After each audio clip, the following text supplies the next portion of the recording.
yéen ñi nga xamante ne tey ñoom ñoo organisé bii sargal maire Pape Gorgui Ndong ca bopp nag ma ciy nuyu bu baax Seyni Ndiaye di président du réseau des GIE des femmes de la commune de Pikine Ouest. C'est pas la première fois Seyni ngay démontrer à tous les politiques du département et de la commune de Pikine Ouest que tu es devenu une grande responsable de l'Alliance pour la République. Et je ne cesserai jamais devant tes camarades de parti di la wax ne président de la République moo ñu jàngal ne ci parti boo ci nekkee ak say nawle boo defee lu rëy nit ñi dañ laa war a traité ku rëy waaye it ma mbégte nga ànd ceeg sama rak di koo xamante ne ba may ànd ak moom ci politique duma it bàyyi di ko répété boobu amaguloon at pour wote tey bokk na ci ñi nga xamante ne tey boo doon lim ci alliance pour la république waxuma ndaw waxuma cadre waxuma mag ña waxuma jigéen ña waaye boo doon lim ca alliance pour la république turam munoo ko ca bañ a boole muy l'honorable député Rama Maki tey nag dama bëggoon rek la coalition Benno Bokk Yaakaar comprendre li ñu dajale ak fi ñu daje ma bëgg it ma sawu leen coono te baalu leen ak les grands responsables de la coalition Benno Bokk Yaakaar de Pikine Ouest. Nous avons vu aujourd'hui l'organisation waaye tàmbale moom noo def mu am yoo xamante ne dañ koo war a defaraat waaye loolu daf may permettre ma ñaan leen yéen gën a tolérant les principaux partis et mouvements yi nga xamante ne tey ñoom ñoo composé la coalition Benno Bokk Yaakaar de Pikine Ouest maa ngi leen di nuyu di leen di sargal xam ne it samay nawle ngeen puisque Alliance pour la République man maa ko représenté ci biir coalition bi bii ci biir Pikine Ouest comme kon le coordonnateur de Rewmi sama naataango la ci biir conférence des leaders bu Benno Bokk Yaakaar waaye it ki nga xamante ne tey moom mooy Issa Sy nekkal fii mouvement et parti politique moom sama nawle la ci conférence des leaders kon am na yoo xamante ne tey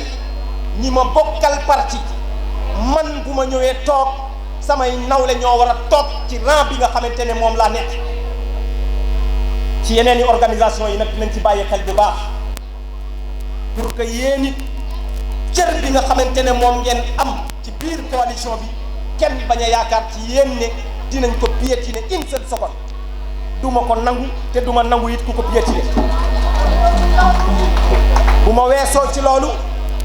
tey UCS dañoo ànd ak moom di Kiné Niang ma koy nuyu di ko sant Pape Ndiaye c'est un jeune mais c'est quelqu'un qui représente son parti dans la commune ma soog a ñëw nag ci les mouvements xam nga les partis politiques moom da nga leen di lim ku ma ci limul it nga baal ma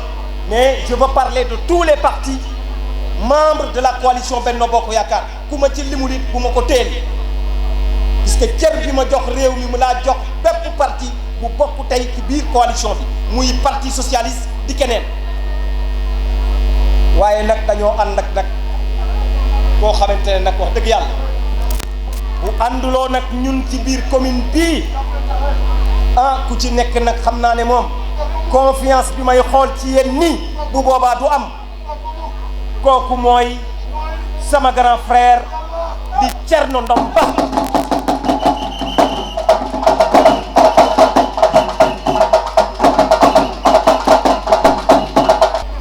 Thierno Ndom Ba il a la carrure d'un responsable national au-delà déjà d'être un responsable départemental de Pikine tey bu ñu toogee ba mu renoncé ci ay ambition yépp yi nga xamante ne amoon na ko ñëw ne sama petit frère avant même que le président de la République n'ait choisi son candidat Thierno dama ko fekk biroom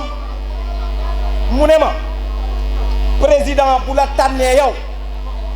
yow laa tànn bu la tànnul it dinaa ànd ak ka mu tànn mais ci sama xol yow laa tànn kon bien avant président de la République di joxe dogal ne kat choisir na candidat bu Benno Bokk Yaakaar boobu Thierno Ndom choisir na ba pare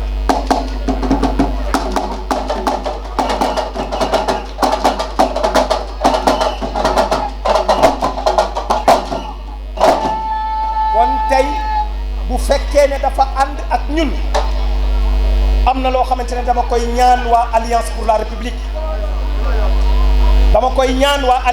République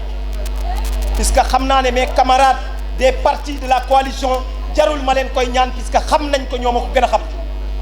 waaye Alliance pour la République samay camarades yi nga xamante ne ñoom laa bokkal parti ñoom laay ñaan ñu am tolérance am ouverture am li nga xamante ne tey moom mooy fédérer l'ensemble des mouvements yi nga xamante ne tey ñoom lañ àndal war a jëm ci élection ku ci toog ci place gis koo xamante ne tey ci waa Thierno Ndom la bokk jógal nga jox ko place bi bu ma paree ci Thierno nag puisque Thierno it dafa am rakkam boo xamante ne tey moom moo yore yëf yi ci biir commune bi muy le délégué de quartier Ousseynou Ndom Ba xam nga lan moo tax ba li tax ba ànd bi yomb mooy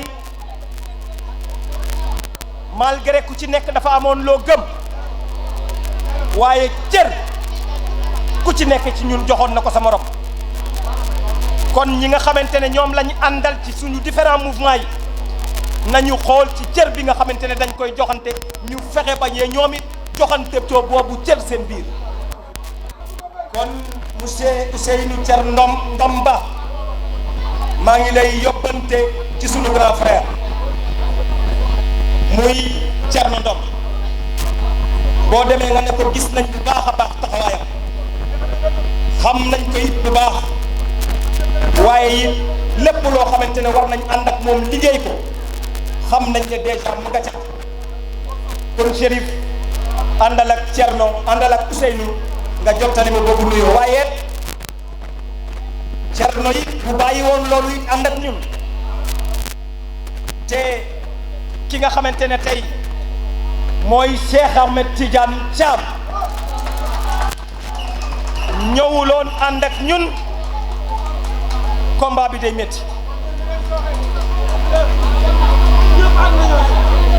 métti lool puisque ku ci ne nag xam nga li gën a jafe ci àdduna reconnaître sa nawle liggéeyam ak ni mu toll Cheikh Tidiane Thiam a été parmi les premiers dans cette commune de Pikine Ouest à m'obliger d'une manière de parler, à m'obliger de ne pas déclarer ma candidature pour un second mandat dans la commune de Pikine Ouest. Cheikh Tidiane Thiam dama bëgg nga déglu bu baax li may wax nag moom moo tax ba ci dëgg-dëgg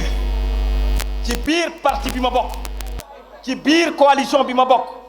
nekkoon maire sortant amoon la légalité et la légitimité de déclarer ma candidature avant que le président de la République ne choisisse wala ma utiliser les instances de mon parti ñu prononcer wu sur ma candidature par respect et égard au travail de Cheikh Tidiane Thiam, par respect et égard à la posture et à la personnalité de Cheikh Tidiane Thiam, j'étais obligé de me taire et d'attendre les instructions du président de la République.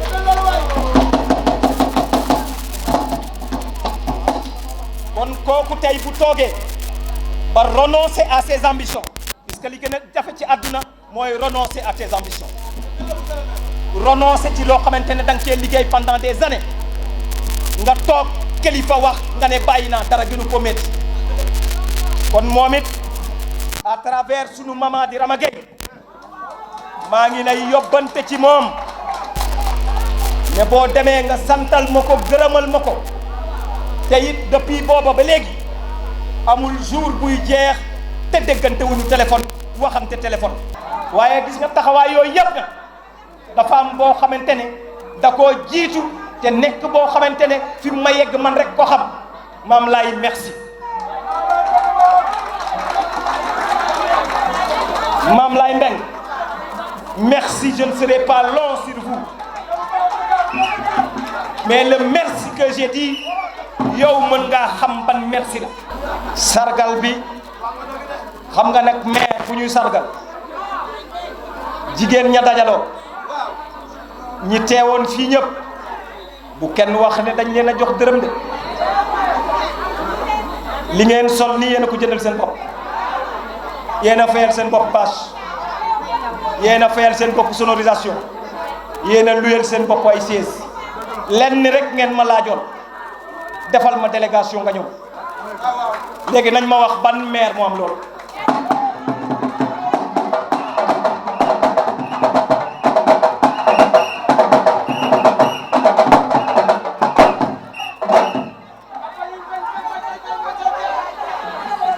kon yéen xam ngeen bu ngeen di sargal nit fan la war a yem ci moom ak fan la war a yegg ci moom waaye loolu yëpp ak lim may neex yëpp ma leen ciy gërëm dama ciy delloo njukkal sama benn yaay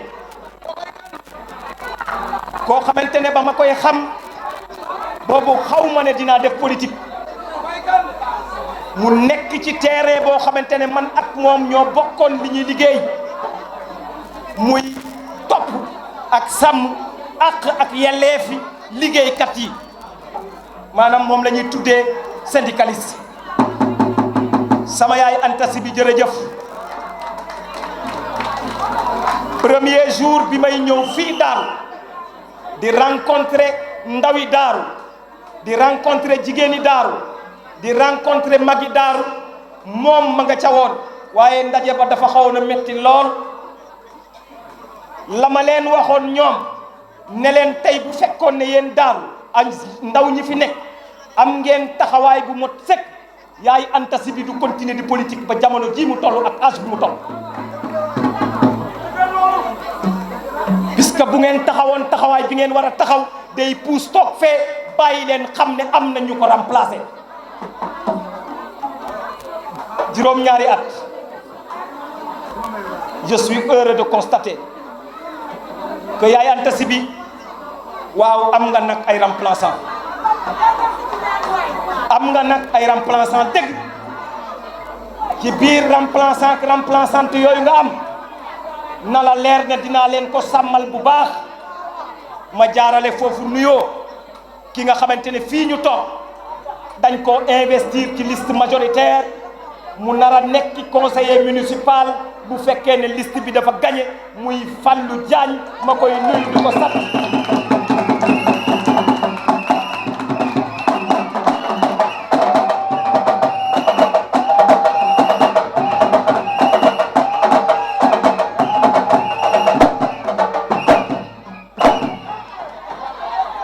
Fallou bu ma ko wooyee bu ma ko nuyoo bu ma nuyoo Fallou wax leen ne gëm naa ne fii ci Daaru moom ak sama yaay Anta Si bi dinañ mën a représenter dignement Daaru au niveau du conseil municipal puisque jàpp naa ne gagné moom mënta ñàkk kon boobu dama ci jaarale foofu rek nuyoo nag koo xamante ne yëf yi bu amee Daaru yëpp ah daa am fu mu jaar nag gis nga taxawaay bii bu amee Daaru daa am fu mu jaar Modou Mbaye jërëjëf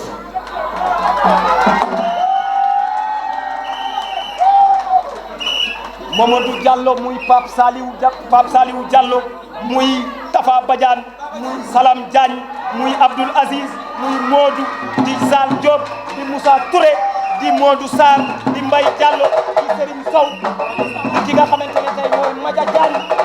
di Pape Maguette Gueye di Bilal di Mamadou Diagne waa Grand Place bi nuyu naa leen ziar naa leen bu baax loxo kooku moom bàyyi ba ca kanam bàyyi gërëm naa ñëpp ñi nga xamante ne ñoo fi toog sant naa leen gërëm naa leen IPD maa ngi leen di nuyu di leen di sant maanaam waxoon naa ko sànq ku ma limul xamal ne wax dëgg yàlla dama laa limul rek waaye nekkul loo xamante ne ñàkk a joxe cër la ma ñëw nag ci wax ji nga xamante ne dañ koo war a wax nag muy bu weesoo yéen tànn bi nga xamante ne tànn ngeen ko dafa am ay raisons yu war a mën a tax yéen choix bi ngeen def même ñu bokkuloon ci seen choix sax ñëw ànd ak yéen pour choisir la coalition Benno Bokk Yaakaar bilan nag yaakaar naa ne bàjjenu gox sànq def na fi bilan bu rëy wax na fi ci gàttal yoo xamante ne buñ may comparer nañ dem ci yeneen communes yi xool ndax loolu am na fa am déet loolu amu fa te bu ñu fi toogoon di ko listé dina bari lool waaye li ma leen bëgg a wax mooy li ñu waroon a def ci 7 ans def nañ liñ ci mën waaye li ma leen bëgg a waxtaanal mooy fan lañ jëm fan mooy fi nga xamante ne ci laa leen di woo pour ñu mën a jëm ci boobu commune li ma soxla ci commune Pikine Ouest ginnaaw bañ ko fekkee ay jafe-jafe yu métti ci un déficit de plus de 200 millions de francs CFA ba ñu ko liggéeyee ba tey ñu nekk à plus de 650 millions de francs CFA de budget gannaaw ba ñu ko liggéeyee ba am nag un capital d'investissement dans la commune de Pikine Ouest maa ngi leen di bëgg a wax ñetti axes yi nga xamante ne tey ñoom ñoo war a tax ba ñëpp jàpp ne ñun suñu continuité ci biir commune bi njëriñu askan bi rek la tey on a fini par stabiliser la commune on a fini par injecter au niveau de l'économie locale une dynamique boo xamante ne tey li ñu dese nag mooy doxal ci premier axe bi nga xamante ne tey moom la ñuy gouverner ci 5 ans yi nga xamante ne ñoo ngi ñëw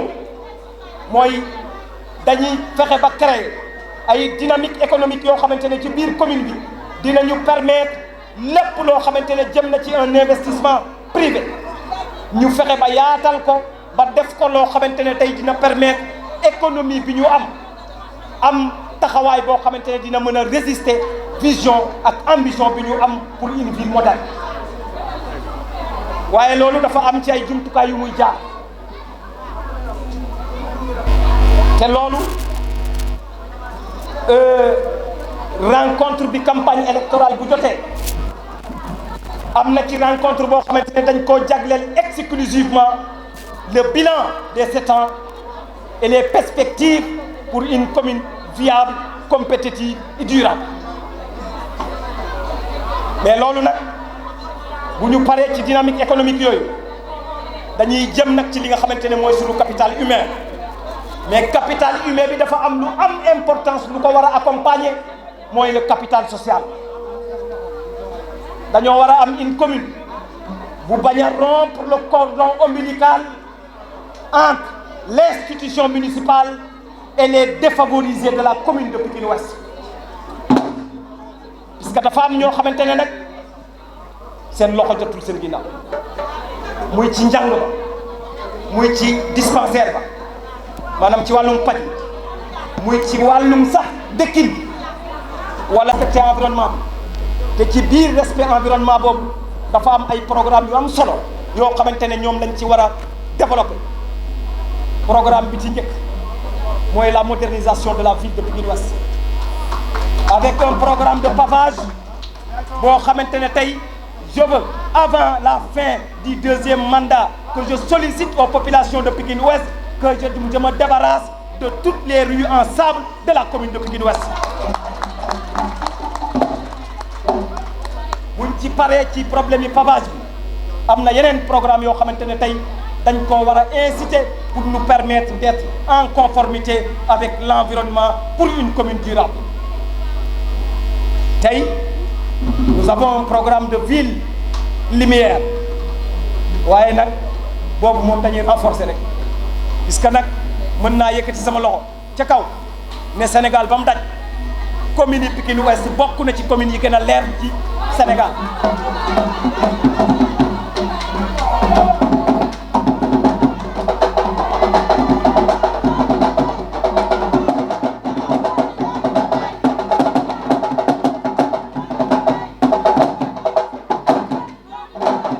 waaye loolu bu ñu weesoo lu mu leer dañoo inscrire dans la dynamique des objectifs de développement durable muy commune boo xamante ne dañuy jëm di dox di jëm ca la nga xamante ne mooy électricité alternative muy l'énergie solaire. kon lii nga xamante ne jëm na ci ñetti at yi nga xamante ne ñoom la ñuy tàmbalee ci deuxième mandat bi je veux que tous les édifices de la commune de Pikine Ouest yu nekk public tey solaire di ko dawal comme courant muy jàkka yi muy église ba muy école yi di police di sous-préfecture di service d'hygiène di lépp loo xamante ne tey ay service public yu nekk ci biir commune bi la électricité bi dootu ko dawal énergie renouvelable muy énergie solaire moom moo koy di dawal ci biir commune bi. ñuy ñëw ci Pikine Ouest le budget global de la commune de Pikine Ouest s'articulait autour de 157 millions de francs CFA avec une masse salariale qui ne dépasse pas 4 millions par mois mais avec l'acte 3 de la décentralisation au lendemain de l'arrêté de dévolution du patrimoine et du personnel bi ñu ma envoyé après mon installation en 2014 au lieu de moins de 4 millions de salaires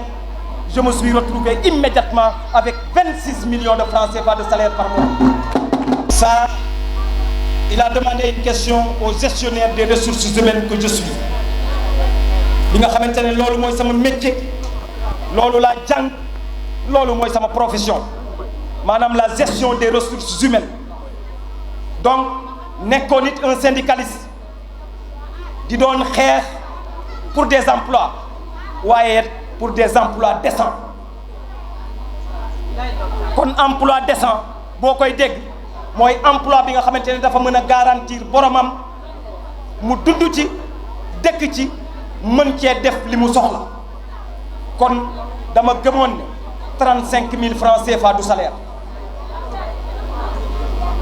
ñama fa fekkoon non seulement ils n'avaient pas de contrat puisque c'était des contrats à l'essai contrats essayés avec des salaires de 35 000 francs CFA aujourd'hui dans la commune de Pikine Ouest depuis que je suis arrivé je ne vais pas dévoiler le salaire des autres waaye le plus petit salaire au niveau de la mairie est de 115 000 francs CFA ASC yi 150 000 la woon maa ngi ci téeméeri junni 500 000 francs CFA waaye dinaa revenir ak Abdourahmane ci jour bi ñuy def le bilan pour waxtaan ci maa ngi woon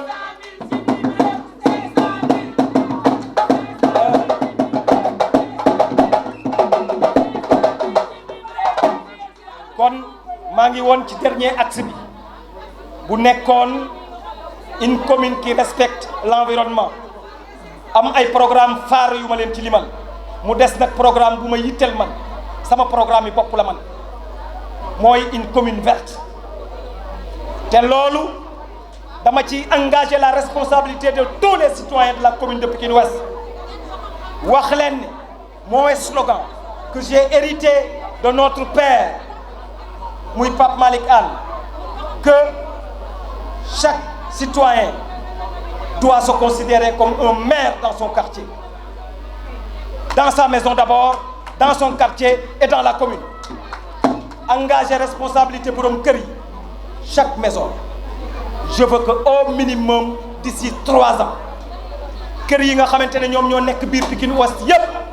ku ci nekk ci sa buntu kër am benn garab ak benn fleur, ce qui fait qu'on va transformer complètement la commune de Pikine Ouest en commune verte pour être inscrit maintenant dans l'ère d'une communauté durable pour un développement durable. ñetti action yi nag bu ñu ci jógee jàpp naa ne bu boobaa nag ñett ñi nga xamante ne gis naa leen ñuy wax ne dañoo bëgg a doon maire bu boobaa dinaa leen mën a bàyyeeg ñi nga xamante ne tey jàpp naa ne aka ñoo mat liñ doon bu nekkoon ñoom rek ak adversaires yi rek ñoom ñu gañe leen boobaa nag ngeen bàyyi ma rek ma dem defi leneen loo xamante ne nag loolu yéen a koy déterminer après kon man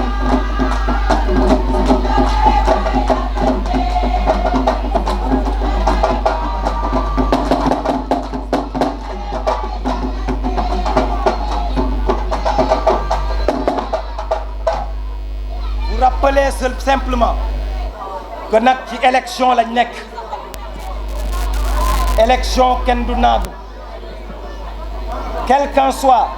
la puissance de frappe de cette grande coalition Benno Bokk Yaakaar bu mu tax ñu naagu taxaw leen taxawaay bi wone fulla bi wone fayda bi dem ci population bi waxtaan ak ñoom puisque li ma leen di sas yéen coalition Benno Bokk Yaakaar c'est pas simplement une victoire déedéet j'ai pas seulement besoin d'une victoire li ma soxla mooy razzia li ma soxla mooy maanaam avec au minimum 75% de l'électorat de Pikine Ouest kon loolu nag liggéey lay laaj te ku ci nekk ci ñun bu ko defee objectif am mën nañ ko dépasser puisque nag liñ fi liggéey nag mën na ko te ñi ñu àndalit ku ci nekk la nga liggéey rek mot na 30%. kon loolu mooy li nga xamante ne moom laa leen bëggoon a dénk comme kàddu